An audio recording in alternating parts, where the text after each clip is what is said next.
মুরগি একটা একবার পায়খানা করলে 100 গ্রাম কমে যায়। এটা মরা রিস্ক আছে, এটা কাঁচামাল, এটা ঘাটতি হবে। ফার্মের থেকে যদি আমরা এই রিজনেবল দামে কিনতে পারি তাহলে আমরা 270 টাকা 60 টাকা বেচলে আমাদের পোষা আসবে। ব্রয়লার মুরগি 180-85 টাকা কেজি, সোনালি 240-50 টাকা কেজি। 185 কেন? সরকার নির্ধারণ করে দিয়েছে জানেন কি? তো সরকারের নির্ধারণ করে দিয়েছে যে ওখানে তো গোয়াতে নির্ধারণ করে দেয় না, ওখানে তো আমরা মাল কিনে আনি আইতে গাড়ি ভাড়া লয়ে মনে করেন 76 টাকা 77 টাকা কিনা বসছে, তো আমরা বেচুন কত?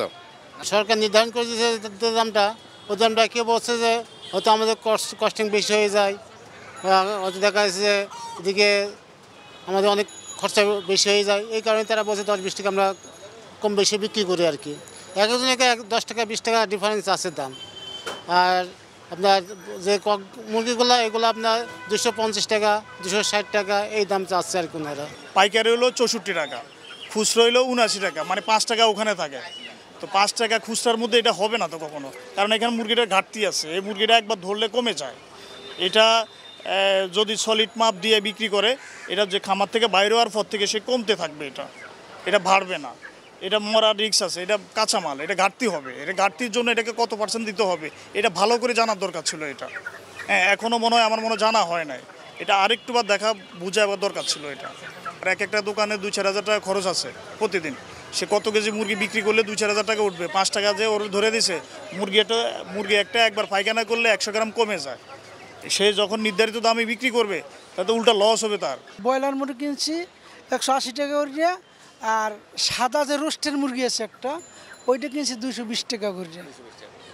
আচ্ছা, এই যে সরকার যে 180 টাকা করে ব্রয়লার মুরগি নির্ধারণ করে দিল এবং সোনালী মুরগির দামও নির্ধারণ করে দিয়েছে, এই বিষয়টা আপনার কাছে কেমন লেগেছে? এটা ভোক্তার জন্য বা আপনি একজন কাস্টমার হিসেবে ঠিক আছে? আমার কাছে আমি পেপারও পড়ছি যে ওরা উৎপাদন থেকে শুরু করে, আপনার যেটা বলছেন একটু আগে আমি শুনছি, উৎপাদন থেকে শুরু করে খাদ্য তালিকা নির্ধারণ করে ওরা কালকাটা বৈঠক করছে, বৈঠকের পরে ওইটাকে নির্ধারণ করে দিচ্ছে।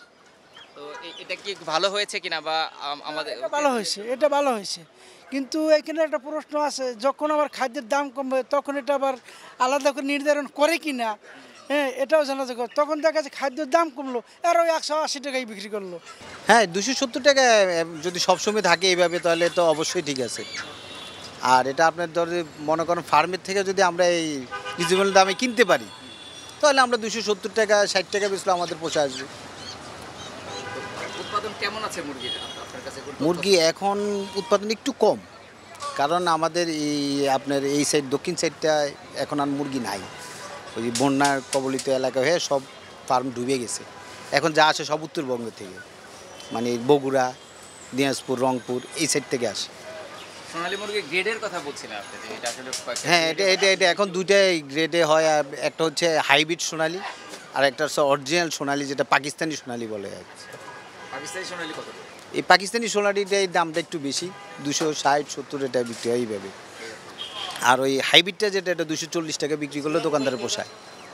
ওটা হচ্ছে একদম ব্রয়লারের থেকে ক্রস করছে, তো ব্রয়লারের মতো মোটা, মানে কাছাকাছি, ব্রয়লারের কাছাকাছি। ব্রয়লারের কাছাকাছি ওটা হচ্ছে ব্রয়লারের কাছাকাছি। আর যেটা অরিজিনাল সোনালী এটা আবার দেশি মুরগি যেরকম চিকন ওই রকম চিকন।